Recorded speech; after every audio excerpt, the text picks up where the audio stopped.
Beleza. Iniciou a gravação aí, tá? Bom, boa noite para quem está chegando agora no nosso grupo aí, na nossa turma. Seja muito bem-vindo. Eu sou o professor Anderson Couto, sou professor de História e aqui no PVC eu trabalho especificamente História do Brasil. Temos também a professora Erlane, que é minha parceira nessa empreitada aí, deve estar chegando para falar um oi com vocês. Tá? Ela vai estar dividindo comigo a história do Brasil. O pessoal que estava aí no primeiro semestre, lembra que a gente, na última aula, ou na penúltima, mas na última aula específica do conteúdo que a gente programou para passar para vocês esse ano, a gente falou para a vinda da família real portuguesa para o Brasil, 1808. E aí, eu recomendo a galera que esteja chegando agora que acesse lá no Classroom as apostilas das aulas passadas e deem uma lida. Ó, eu procuro fazer um material bem sintético, bem resumido, tá? Para dar mesmo uma base para a gente fazer a discussão aqui na aula. E junto com esse material bem sintético, eu coloco alguns links de vídeos, de textos, de artigos, etc., para você se aprofundar. Porque os temas de história do Brasil são muito pedidos em provas vestibulares, Enem e etc. Então é bom você estar por dentro dos mais importantes aí. Claro que ninguém é capaz de decorar a história do Brasil inteira, né? Nenhum professor de história sabe tudo de qualquer assunto de história, né? A gente sempre tem que pesquisar um pouco quando vai escrever sobre determinado assunto. Mas isso é natural. Agora, para vocês que vão vestibular, vão prestar Enem, pelo menos os assuntos mais assim, comuns, né, é bom você ter aquilo na cabeça. E o assunto da vinda da família real portuguesa para o Brasil em 1808 é muito pedido, e o assunto de hoje também é muito pedido. Hoje a gente vai começar a falar sobre a independência do Brasil. Na verdade, é o contexto do evento da independência, né, de como o Brasil se tornou independente de Portugal. Nas próximas aulas, a gente vai ver como foi o contexto, o clima político no Brasil após a independência. Mas primeiro a gente vai dar essa introdução. Quem leu o material que tem no Classroom no início da semana, pegou pelo menos a base aí do que a gente vai falar. Quem ainda não leu, por favor, após a aula, dê uma consultada lá, porque aquele material é a base que a gente vai falar aqui hoje. E é muito importante você ler, refletir, acessar os links, assistir vídeos com pessoas falando diferente da forma que eu falo aqui, com de repente até outras opiniões divergentes, porque a história é construída de várias ideias, né? Não é uma pessoa só que falou e aquilo virou lei. A história é discussão, é discutida. A história é construção de conhecimento. O conhecimento histórico ele não está pronto, ele é construído a todo momento. É por isso que alguns historiadores dizem que toda a história é história contemporânea, porque a partir do momento que você resolve estudar aquilo, resolve se aprofundar naquilo, você reconstrói aquele conhecimento. Não é que você inventa uma coisa em cima do fato que aconteceu, mas você reinterpreta com os olhos do seu tempo aquele fato do passado. Isso acontece muito hoje em dia. É muito comum a gente ver releituras históricas e a gente vê algumas releituras irresponsáveis, né, que não levam em conta a pesquisa científica, porque, acima de tudo, história é ciência. Então, para você fazer história, você tem que seguir o método científico. Como um pesquisador de química, física, biologia, matemática, ele precisa seguir o método científico, o historiador também trabalha em cima do método científico. Então, nada é considerado cânone, por assim dizer, nada é considerado um conhecimento histórico relevante se ele não está pelo crivo de outros colegas historiadores que vão analisar aquilo e discutir com os olhos da ciência que a gente vive. Dada essa introdução, vamos ao nosso assunto de hoje, então. Eu queria falar um pouquinho do contexto da vinda da família real portuguesa para o Brasil, né, porque isso vai dar a base para a gente discutir o assunto de hoje. Logo em seguida eu vou falar do retorno da família real portuguesa para Portugal em 1820. Por que eles voltaram? Primeiro, a família real portuguesa veio ao Brasil em 1808,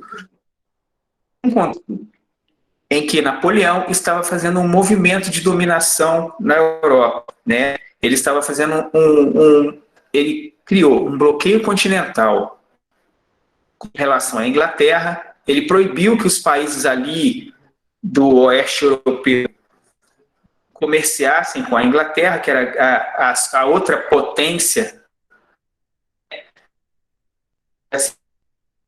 da época. Ele criou esse bloqueio continental e a Inglaterra era justamente o maior parceiro comercial de Portugal, tanto com relação a Inglaterra comprava de Portugal manufaturas vindas do Brasil e fornecia a Portugal produtos industrializados, porque vocês vão ver isso na aula de História Geral com a professora Eloá e com a professora Patrícia, que nessa época a Inglaterra vivia o início da Revolução Industrial. Então eles precisavam de mercados para exportar as manufaturas, né, os produtos industrializados.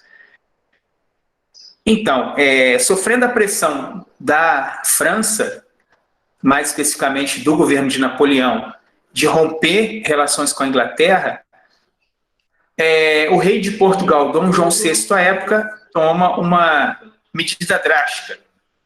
Ele resolve vir com toda a sua família e com toda a corte portuguesa, mais ou menos 8 mil a 10 mil pessoas vieram fugidos de Lisboa e aportaram no Rio de Janeiro. Há divergências entre os historiadores com relação ao real motivo da vinda de Dom João VI. Dom João VI fugiu de Napoleão porque queria se defender em Portugal, ou Dom João VI criou uma estratégia manter o seu poder, né? Ou seja, ele transferiu a corte para uma de suas colônias, transformou essa colônia em parte do reino, né? Transformou em um igual com Portugal. O Brasil passou a fazer parte do Reino Unido de Portugal, Brasil e Algarves. E ele, acima de tudo, ele conseguiu evitar a derrota para o exército francês, que era muito mais poderoso que o exército português. Então, esse foi o contexto da vinda da família real. Consultem o material para terem maiores detalhes desse. Agora, por que a família real portuguesa precisou voltar para Portugal em 1820? Tá? A família real portuguesa, a corte portuguesa vindo do Brasil, criou em Portugal um vácuo de poder. E aí a gente quer analisar uma questão referente à época, as relações políticas na época. Existia o poder da monarquia, né, existia o rei. Na época até a gente vinha já pegando o final dos reinos absolutistas, ou seja, um rei absolutista é aquele que ele próprio é a lei. O que ele fala, o que ele manda é a lei. Ele não obedece a uma constituição. Não existe nenhum poder paralelo que se compare ao dele. Existe o poder do rei. Então, ele tem poder absoluto sobre a sua corte e ao seu povo, né? Então, ele tem poder absoluto. Isso é um governo absolutista. E Portugal era uma monarquia absolutista à época. Só que existia um outro poder que já estava surgindo algum, né? Inclusive foi o poder que emergiu na Idade Média. Então, um poder que emergiu na Idade Média e se fixou, se estabeleceu na Idade Moderna, que é a burguesia. Então, a burguesia, dos capitalistas, dos liberais que atuavam principalmente no comércio, né, no mercado financeiro, era o único poder capaz de rivalizar com o poder da monarquia. E não só rivalizar, como suplantar o poder da monarquia, que foi como aconteceu na Revolução Francesa. Né? Eu tenho algumas imagens que eu selecionei aqui que vão meio que guiar a nossa discussão. Vou ver se eu consigo apresentar para vocês. Só um segundo, por favor. Tenho que apresentar aqui uma janela. Deixa eu ver se eu consigo.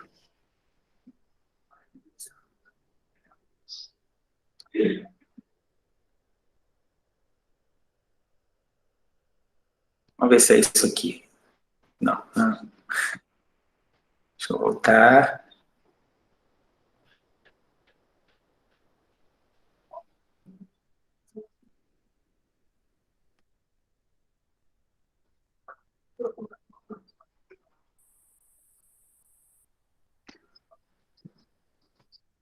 Ah, gente, esqueci de falar uma coisa. Se alguém tiver alguma pergunta, alguma queira comentar ou acrescentar o que a gente está falando, esteja à vontade, tá? O microfone está aberto para vocês.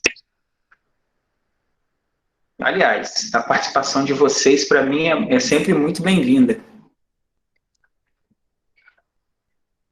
Acho que eu estou conseguindo.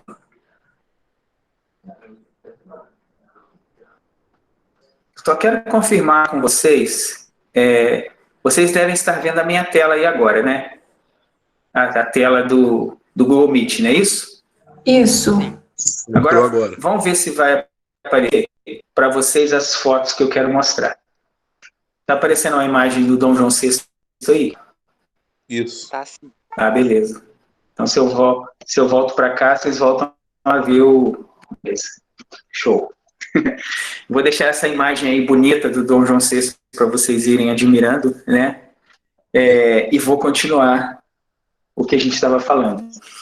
Então, com a vinda de Dom João VI para o Brasil, Lisboa ficou à mercê da burguesia. Os burgueses portugueses organizados, né, fizeram uma revolução que ficou conhecida como Revolução Liberal do Porto. Por quê? Olha só, revolução, ela se deu na cidade do Porto, né? E por que é Revolução Liberal? Porque foi uma revolução feita pela burguesia, pelos liberais. Os liberais exigiram. Claro que romper com a monarquia, como aconteceu na Revolução Francesa, seria uma coisa até muito radical até para a época, até porque a Revolução Francesa tinha dado errado, porque logo depois Napoleão havia decretado monarquia de novo e se coroado imperador, né? Então, não era essa a ideia. A ideia era romper com o poder absolutista da monarquia portuguesa. Eles pretendiam que o rei de Portugal passasse a obedecer a uma Constituição e que essa Constituição fosse elaborada com a participação da sociedade, com a participação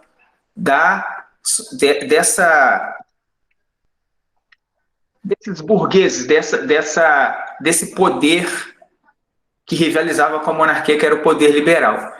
Então, aí formaram-se as Cortes Gerais. O que eram as Cortes Gerais? Olha, na imagem você está vendo aí uma pintura que representa o que eram as Cortes Gerais de Portugal à época.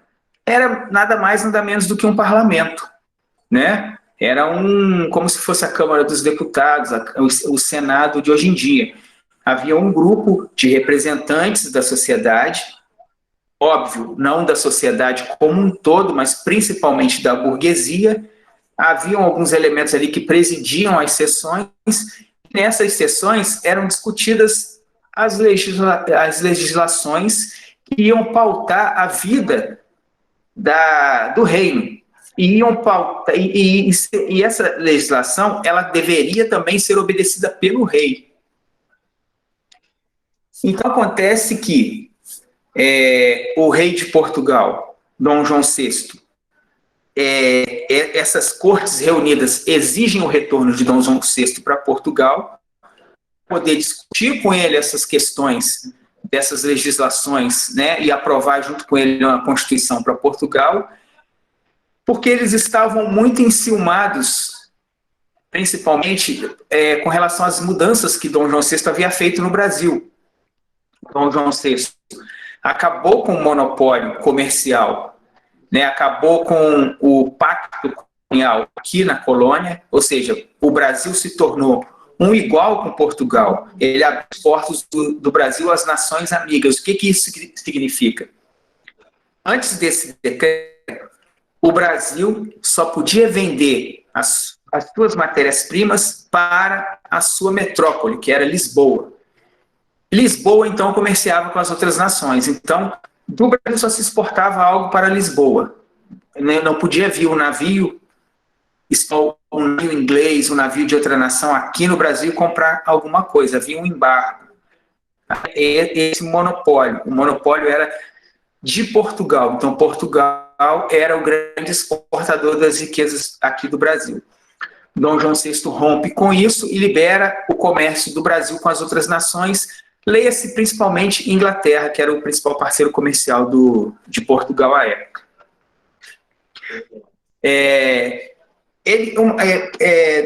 Dom João VI faz uma série de leis que acabam com diversas restrições aqui da colônia. Então, os burgueses lá em Lisboa começaram a ver que Dom João VI estava dando uma atenção maior para a colônia do que dava para a própria metrópole, para o próprio reino de Portugal. Então, eles exigem, nesse momento, a volta de Dom João VI a Lisboa, sob pena de rompimento total da monarquia, e aí destituir o poder do monarca e transformar, de repente, Portugal numa república, sabe, né?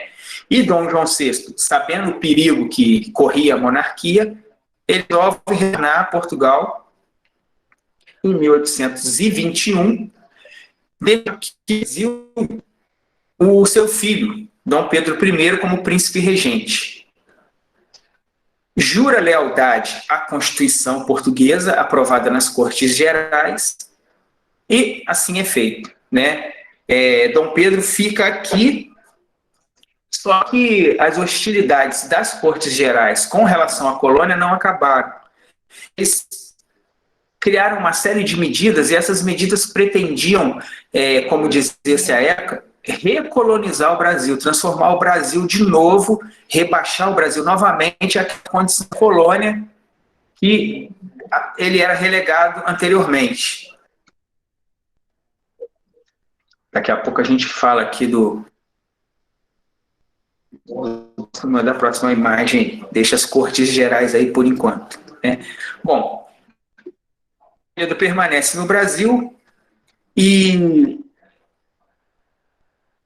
diversas aplicações feitas de Portugal para o Brasil, principalmente com definições das Cortes Gerais, desagradam ao Dom Pedro e principalmente a uma elite brasileira que já estava se formando ali, né? Lembrando que o Brasil havia a elite dos grandes proprietários de terra, a elite dos grandes senhores de engenho de cana, e depois das outras monoculturas. Então, isso formou aqui no país uma elite que tinha, em sua maior parte, origem portuguesa, mas também algumas famílias que já estavam assumindo uma identidade brasileira. O que é isso? Como é que eu posso falar? No início da colonização, todos eles que vinham de Portugal para o Brasil continuavam sendo portugueses, porque aqui era território português, né? Até a independência, o Brasil era nada mais ou menos do que território de Portugal. Então, eles vinham para cá e eles não abandonavam a identidade de ser português, né? Apesar de haver aqui os povos nativos, os negros que vieram escravizados da África para cá e que também trouxeram junto a sua cultura. Apesar do Brasil ser uma amálgama dessa cultura, os europeus que aqui estão, eles não deixavam de se sentir europeus, até que fossem surgindo gerações de pessoas nascidas no Brasil e que já estavam inseridas nessa cultura, a cultura brasileira que estava nascendo, né, por assim dizer. Então, quando surgiu uma geração que começou a se identificar brasileira, principalmente depois ali da invasão holandesa em Pernambuco é que eles começaram a se enxergar como um povo diferente de Portugal. Né? Então começa a se formar uma identidade nacional brasileira, uma identidade de nação. Começa a se formar ali um sentimento do que é ser brasileiro. Então essa mesma elite que já tinha esse sentimento, né, começou a pressionar Dom Pedro I com relação a essas exigências que as cortes gerais portuguesas estavam fazendo com relação à colônia. Né? E, em um determinado momento, a corte exigiu que Dom Pedro I retornasse a Portugal. Né? Até que tem lá, se eu não me engano, 9 de maio de 2022, que ficou conhecido como o Dia do Fico, porque veio a determinação do rei e das cortes portuguesas que o príncipe regente retornasse a Portugal, mas pressionado pela elite e procurando agradar ao popular também aqui do Brasil, a opinião pública, ele resolveu ficar. Ninguém sabe exatamente o que ele disse, mas o que entrou para a história foi a frase, né, famosa aí, que os nossos pais gostavam de repetir, porque aprendiam na escola, para a felicidade geral da nação, diga ao povo que estou pronto. Diga ao povo que fico, ou seja, ele vai ficar, ele vai continuar sendo o príncipe regente, defendendo os interesses do Brasil perante a corte portuguesa. As cortes portuguesas.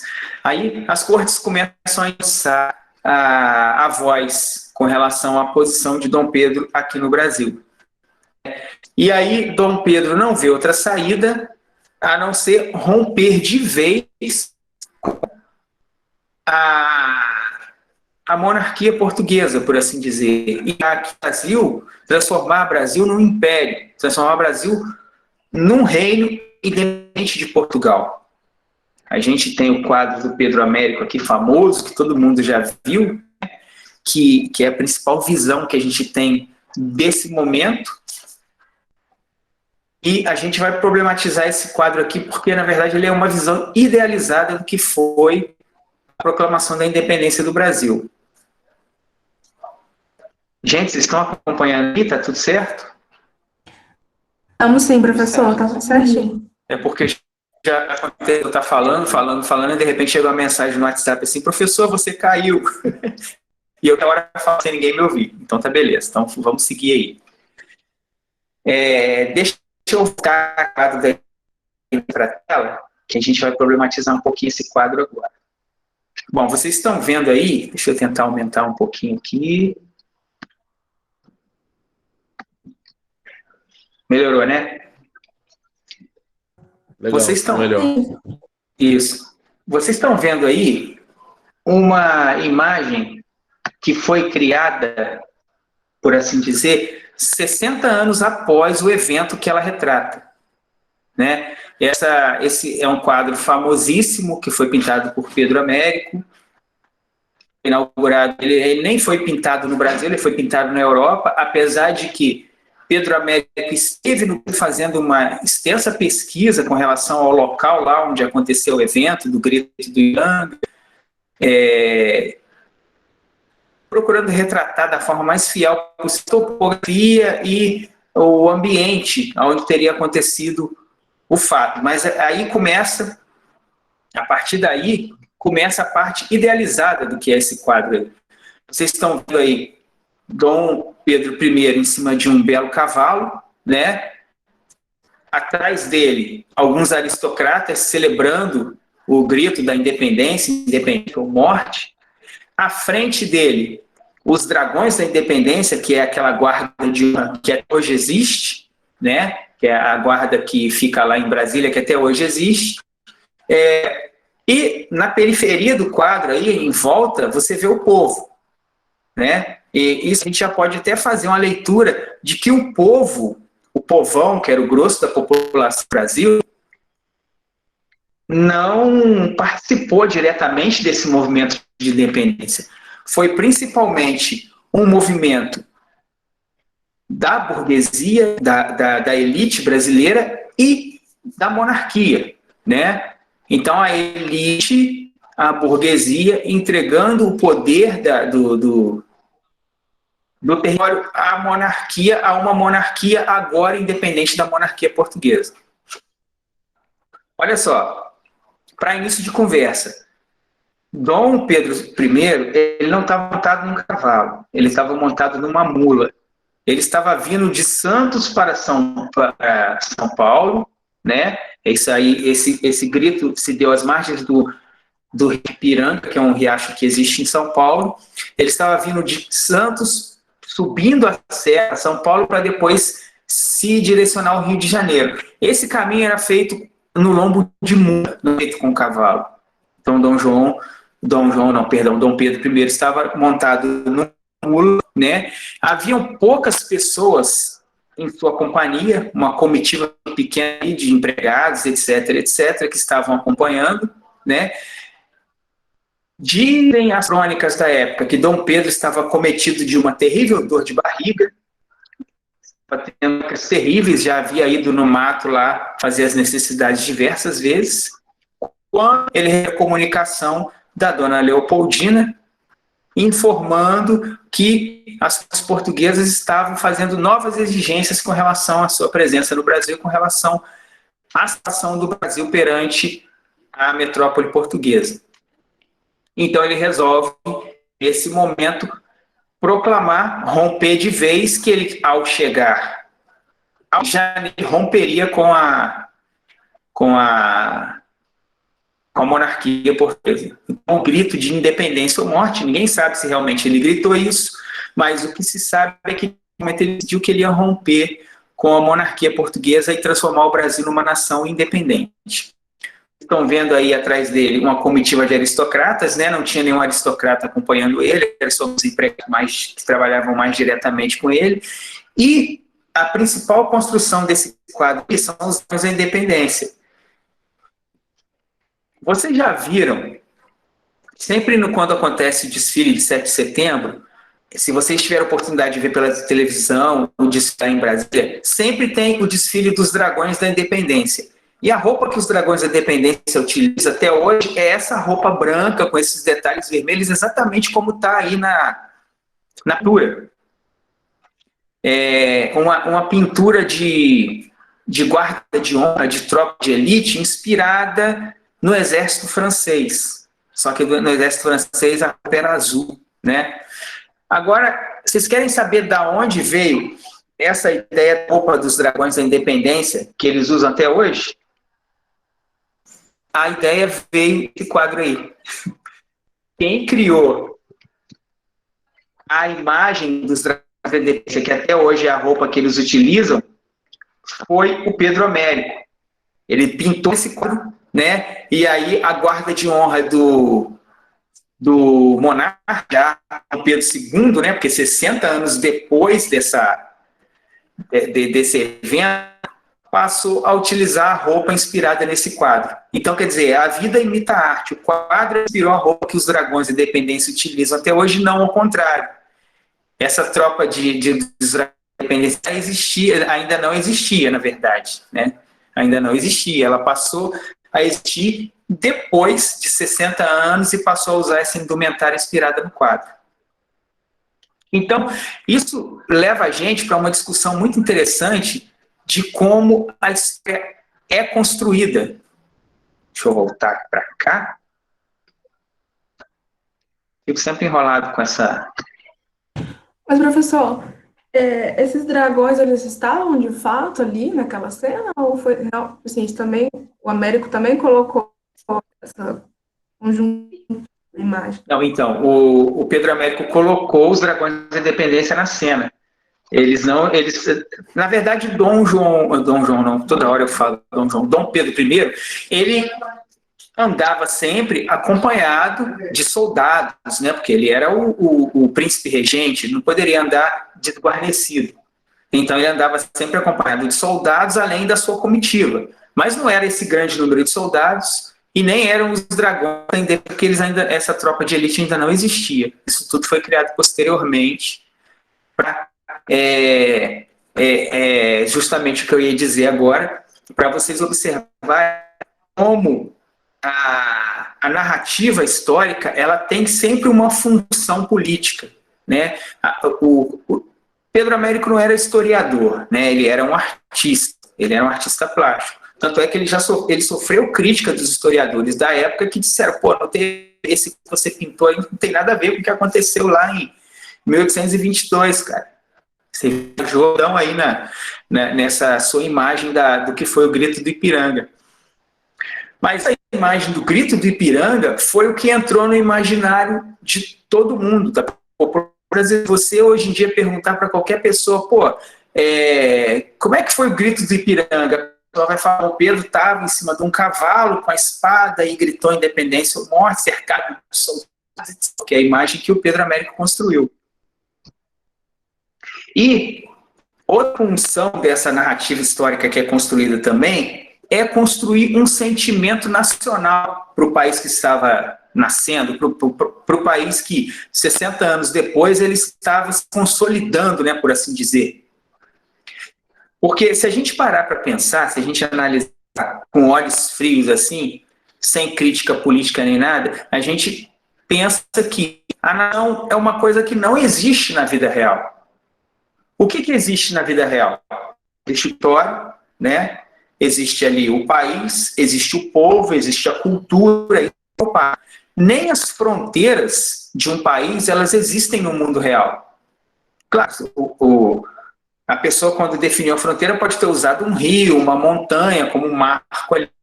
A fronteira política, aquele ponto onde diz aqui é Brasil, do lado de cá é Argentina, isso só existe na cabeça da gente. Isso é uma construção social. Assim como o próprio sentimento de nação também é uma construção social. Então, a pessoa que defende a sua nação, óbvio, o sentimento de se sentir pertencente a um grupo, se sentir dentro de uma coletividade, se sentir inserido numa cultura, é maravilhoso. Eu me sinto brasileiro, gosto do Brasil, admiro a cultura que o Brasil possui. Claro que o Brasil tem inúmeros problemas, mas é o país que eu me sinto em casa.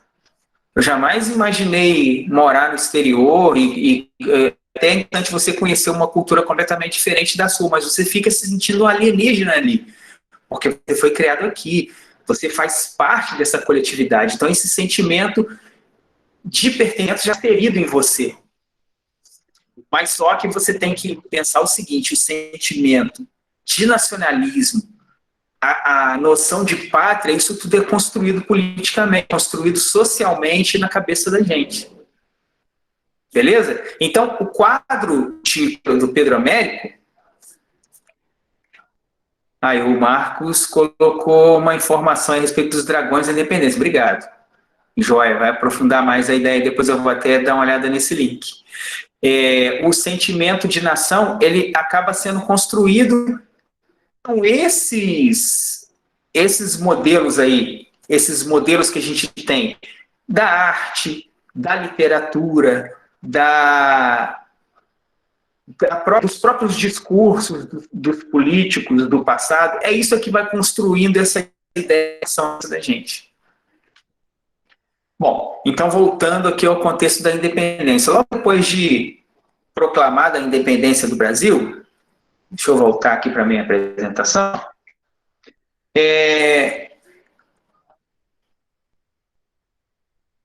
Pô, isso é diferente, esse negócio aqui é muito doido. Ah, não, tá certo.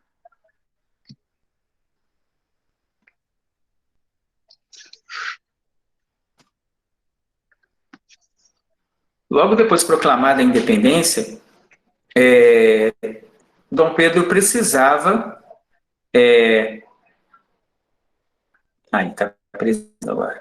Dom Pedro precisava organizar como seria essa nova nação, né? O primeiro passo era ter o reconhecimento das demais nações, porque isso é fundamental para um país que se torne independente, né? Um dos primeiros países a reconhecer a independência do Brasil foi os Estados Unidos, que também era já independente há bastante tempo. Gente, eu não estou conseguindo mudar aqui, deixa eu tentar. Ah, sim, é isso.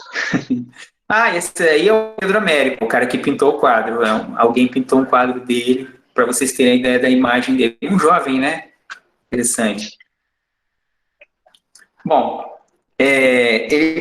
Dom Pedro I precisava organizar o que seria o Brasil e como seria governado o Brasil, né? Ele proclamou a independência, conseguiu a independência com o apoio das elites. Então, ele não seria um monarca absolutista, ele seria um monarca que governaria apoiado por um parlamento. Ele teria, óbvio, a palavra final, né? O imperador. Essa imagem que vocês estão vendo na tela aí é a coroação dele como imperador do Brasil, né? Ele teria o poder, que é o poder moderador, né? Que é o poder de decidir, a dar a palavra final como imperador, mas a legislação, as leis, elas seriam criadas por um parlamento composto pelas elites, né? Nessa imagem aí, eu ia falar nessa pintura aí, vocês veem ainda a bandeira a bandeira pendura aqui, a bandeira do Império, né?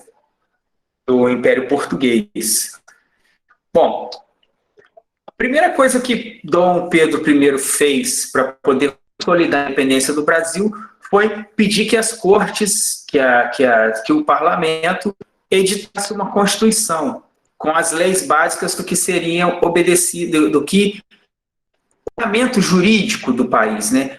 Tanto o que o povo deveria obedecer, o que o parlamento deveria obedecer e o que o próprio imperador deveria obedecer também. Então, o poder constituinte, a Constituição, entendida como um consenso, né, o contrato social entre todos os representantes da nação, ela estaria acima do poder do imperador. Bom, só que esse sonho durou um pouco porque Dom Pedro não gostou da Constituição que foi escrita, ela ficou conhecida como Constituição da Mandioca, né, foi editada pelo Dom Pedro, não gostou e acabou escrevendo ele próprio a sua própria Constituição, foi a primeira Constituição do Brasil. E essa Constituição dava um poder muito grande ao imperador. E aí começam os problemas, né? As elites brasileiras começam a achar que Dom Pedro queria implantar no Brasil um governo absolutista, assim como foi Portugal há um tempo atrás.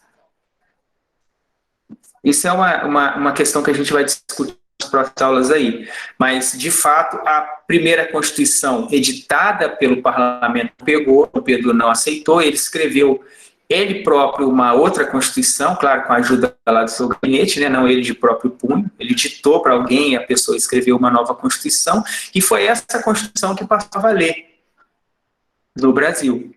E ele ficou tão empolgado com a ideia do Brasil independente que ele escreveu essa Constituição, ele pôs um hino para a independência, que é aquele hino que a gente canta até hoje, né? Aquele já podeis da pátria, filhos, ter contente a mãe gentil. Então, foi posto pelo Dom Pedro I, na empolgação lá, tem até uma imagem dele aqui compondo o hino, a empolgação lá da independência, né? E, assim, a independência do Brasil, ao contrário do que a gente ouve falar, ao contrário do que está no imaginário popular, ela não foi um consenso, ela não foi, como é que eu posso dizer? Claro, ela não foi uma ruptura, como foi a independência dos demais países da América do Sul aqui, né? Nossos vizinhos aqui, eles conseguiram se tornar independentes através de guerras na Espanha e, no caso dos Estados Unidos, que era colônia inglesa, se tornou independente através também de uma guerra de independência. O Brasil, como as cortes portuguesas estavam, como é que eu posso dizer, estavam de birra com Dom Pedro I, elas, essas cortes e a monarquia portuguesa enviou tropas para o Brasil para combater, para tentar manter, principalmente, para tentar manter na posse de Portugal alguns estados que eram meio que contra a independência, que preferiam permanecer como colônia, como as jogadas do Nordeste, etc. Mas só que essas tropas portuguesas, uma vez no Brasil, acabaram sendo derrotadas pelas tropas brasileiras. Essa imagem aqui, ó, mostra a tropa brasileira voltando de uma batalha vitoriosa no Ceará, sendo aclamada pelo povo, né, como aqueles que consolidaram a independência do Brasil. Existe uma figura muito interessante nesse contexto das guerras de independência brasileira, que você deve ter ouvido falar, que é a Maria Quitéria. Alguém falar na Maria Quitéria? Já ouvi em algum momento, mas não lembro. Então, Maria Quitéria, depois vocês pesquisem aí, né? Foi uma mulher que se disfarçou de homem para se alistar no exército e ir em favor da independência do Brasil. Ela entrou para a história, ela é hoje reconhecida pelo Exército Brasileiro como uma heroína da pátria, porque ela foi descoberta no contexto lá da guerra sendo mulher, mas ela era tão valente, a valentia dela superava até mesmo a valentia dos soldados homens, que eles resolveram não expulsar ela do exército. Ela recebeu um uniforme mais feminino, né, com saiote, etc., e continuou a batalha. E aí, a partir desse momento, foi autorizado a ela que ela formasse um batalhão de mulheres. Ela acabou chefiando um batalhão feminino na Guerra da Independência. Se eu não me engano, se eu estou vendo direito aqui a imagem que está na tela, existe uma mulher ao lado do cavalo, que provavelmente é a imagem da Maria Quitéria, não tenho certeza. Depois vocês pesquisem, que a história dela é muito interessante. É aí que eu estou fazendo coisa errada aqui. Dom Pedro compondo o hino, né? Deixa eu voltar aqui para a nossa telinha.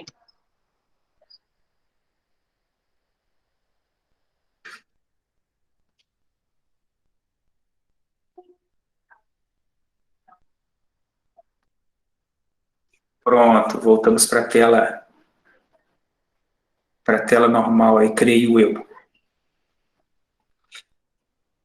Então, pessoal, esse é basicamente o contexto de como se deu a independência do Brasil, né? Como vocês podem notar, foi um evento que mudou a história do país, né? Na verdade, mudou a história do que era então a colônia de Portugal, o Brasil colônia. A partir daí, a história do Império. Mas uma coisa que a gente precisa entender em história, sempre em mente, é que as rupturas, elas não acontecem da noite para o dia. O Brasil foi se tornando aos poucos independente de Portugal. O Brasil não se tornou independente de Portugal da noite para o dia. Politicamente, sim, mas na prática ainda levou um tempo. E uma vez reconhecida a independência pelas demais nações, isso já não teria volta, né? A própria Inglaterra reconheceu. Portugal foi um dos últimos países a reconhecer a independência do Brasil e exigiu uma indenização. Não sei quantas 1.000 libras esterlinas foram pagas pelo Brasil para poder se livrar de vez do domínio português. E a partir daí o Brasil passa a ser um império brasileiro. Então inicia-se aí a história do Império Brasileiro. O Marcos já deve estar colocando um link para a Maria Quitéria.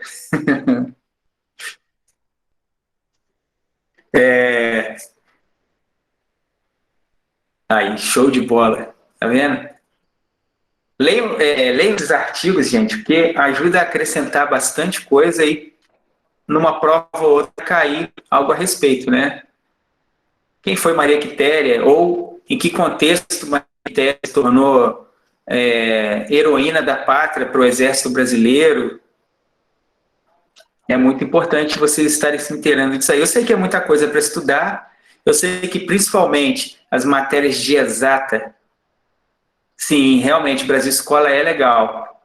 O Brasil Escola faz isso que eu faço aqui, faz um resumo do assunto e aí coloca vários livros para se aprofundar mais. né? Agora, eu tenho 2 dicas interessantes para quem quer aprender história. Existem podcasts, né? Para quem está dirigindo muito, eu fico cerca de 1 hora por aí, meia hora para ir, meia hora para voltar no trânsito. Essa 1 hora que eu tenho de trânsito, eu fico ouvindo podcast, que é uma coisa que não atrapalha ali, e é uma coisa que te acrescenta muito. É como se você estivesse lendo. Imagina você dirigir lendo um livro. É meio que unir o útil ao agradável, né? E aí existem muitos podcasts bons de história. Eu posso colocar alguns para vocês, alguns links para vocês no grupo lá depois. Existem os podcasts que falam de forma mais descontraída, né, de história. Tem um que é um amigo meu, que é professor de história aqui de Angra dos Reis, o professor Vitor Soares, que é o História para os Brothers. Ele pega um cara, um amigo dele, que não entende nada de história e explica para o amigo dele um fato histórico, mas explica numa linguagem bem legal, assim, de você pegar. Exatamente, a tecnologia nos ajudando aí a estudar, né? Estudar a qualquer dia. E quando você estiver andando na rua também, fonezinho de ouvido, você vai ouvindo o podcast ali, não te atrapalha em nada. Aí, legal, esse aí eu não conheço. Mas eu falei que existem os podcasts mais descontraídos, como é o caso do História para os Brothers. O professor Vitor, ele tem um outro podcast também que chama História em Meia Hora. O episódio dura meia hora.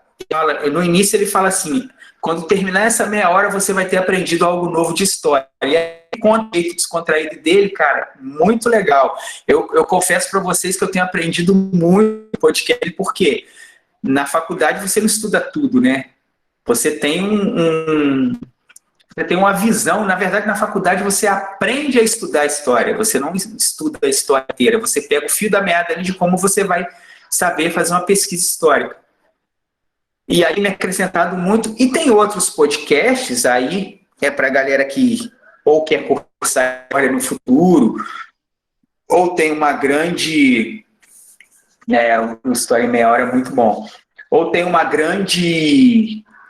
grande interesse em história, apesar de não ser historiador, que existem podcasts mais acadêmicos, como é o caso tem um que chama Estação Brasil, que é muito legal, que é do grupo de podcasts que falam só de história, mas esse Estação Brasil fala especificamente de história do Brasil. Muito bom também, apesar de não ser tão descontraído, porque o cara ele entrevista professores de universidade, pesquisadores, gente com pesquisa extensa sobre a história do Brasil. E aí você vai... É bom para quem estudou, porque você vai atualizando o seu conhecimento. Né? Você vai vendo... Às vezes uma coisa que você tinha... Era um conhecimento que você pegou lá na faculdade, hoje em dia já está ultrapassado, porque a pesquisa avançou e eles descobriram que não foi daquela forma, etc, etc. Se você pegar a história que se estudou no primário, na época dos nossos pais, Alberto, muito bom, bem-vindo ao time, cara. Se você pegar a história que se estudava na época dos nossos pais, na época dos nossos avós, até mesmo na minha época, que eu fui criando na década de 80, você estudava uma história completamente diferente de hoje. Completamente diferente do que se fala hoje. Você estudava basicamente os fatos históricos e os grandes nomes da história, os grandes vultos, né? Você não estudava a vida do cidadão comum. Você não interessava para o historiador da época saber como é que o povo vivia em 1500 e pouco. Interessava para ele saber quem foi o fulano de tal que fundou uma cidade, ou que atuou na independência de um país, etc, etc. Isso aí mudou bastante de lá para cá. Porque existe uma área da história que a gente chama de microhistória. O que é a microhistória? A microhistória é você pesquisar e procurar entender como vivia o povo comum da época. Principalmente, trabalha-se muito microhistória com relação à Idade Média.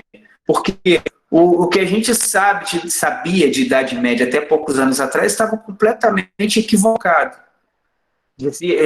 Havia até uma fala, falava-se que a Idade Média era a Idade das Trevas, né? Mas a ciência e o conhecimento avançou tanto na Idade Média quanto na Idade Moderna. E aí cria-se aquela ideia de que a Idade Média foi uma época dominada pela Igreja Católica e que não se fazia nada em termos científicos, porque a Igreja dominava tudo, mas não era bem assim. Já esse conceito mudou de algumas décadas para cá, né? Então, para quem quer estudar história, atualizar esse conhecimento é muito importante.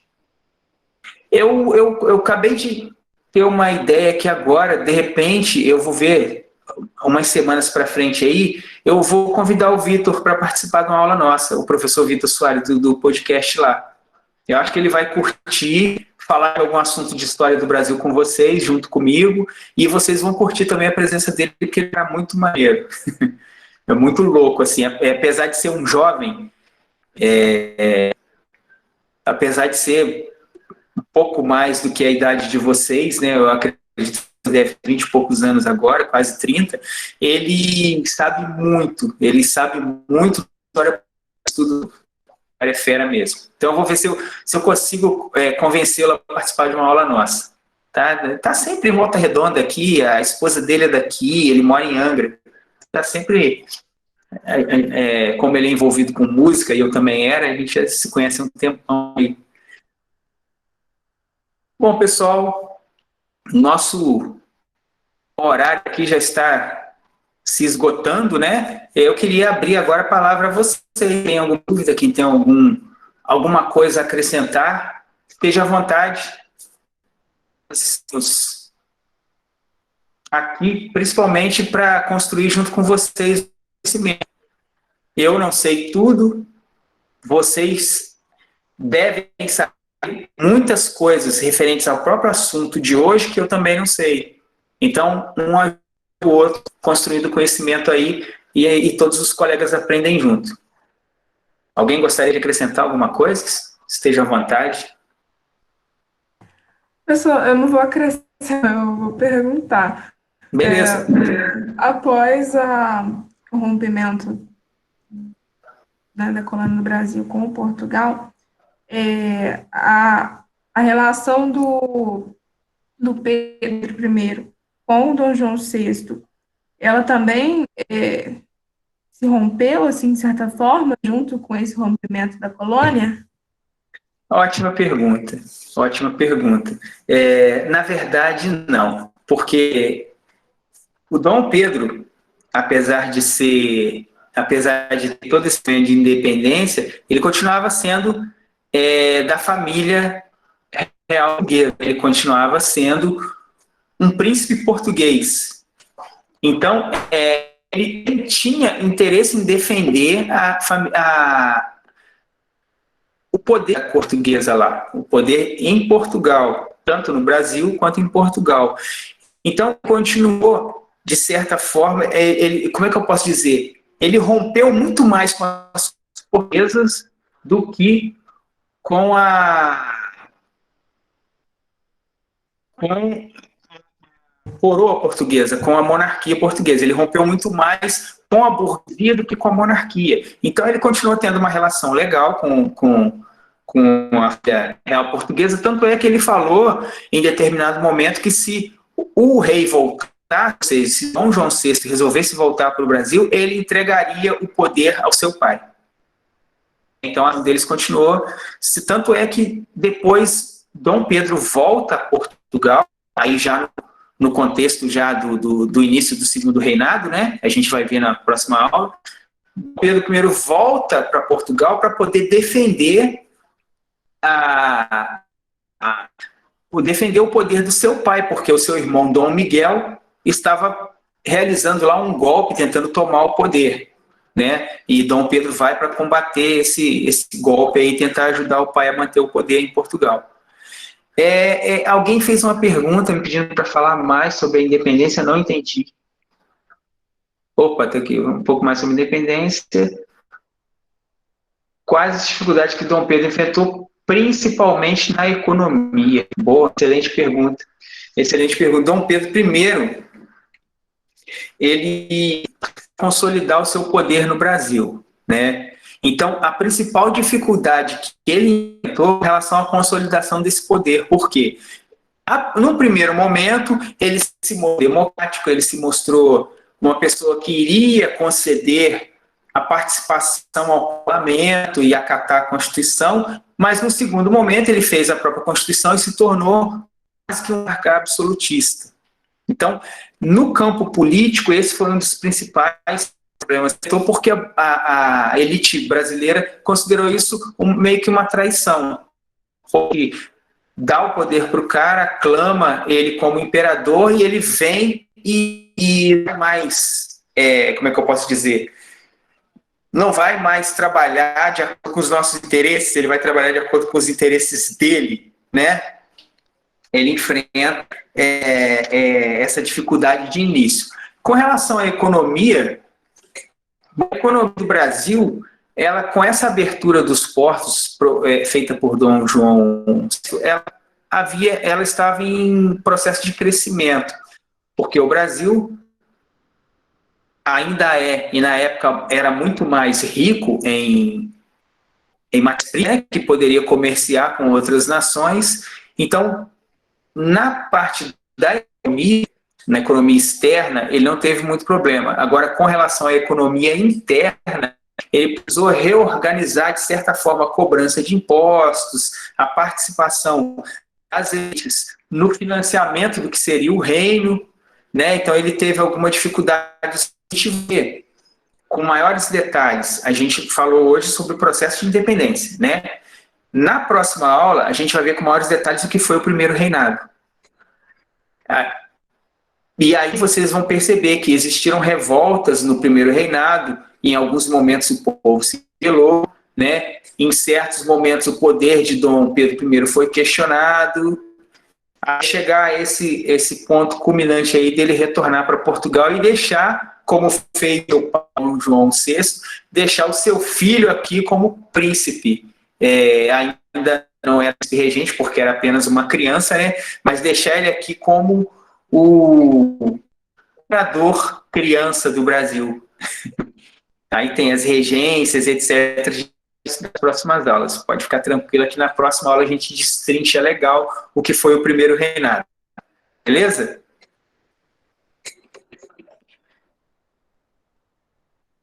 Tem mais alguma pergunta? Valeu, Larissa. Bom, se não tiver mais alguma pergunta, eu vou encerrar aqui. Vocês já estão há uma hora escutando falar. Eu quero que o fio do computador agarrou no meu pé. Pronto, chateei.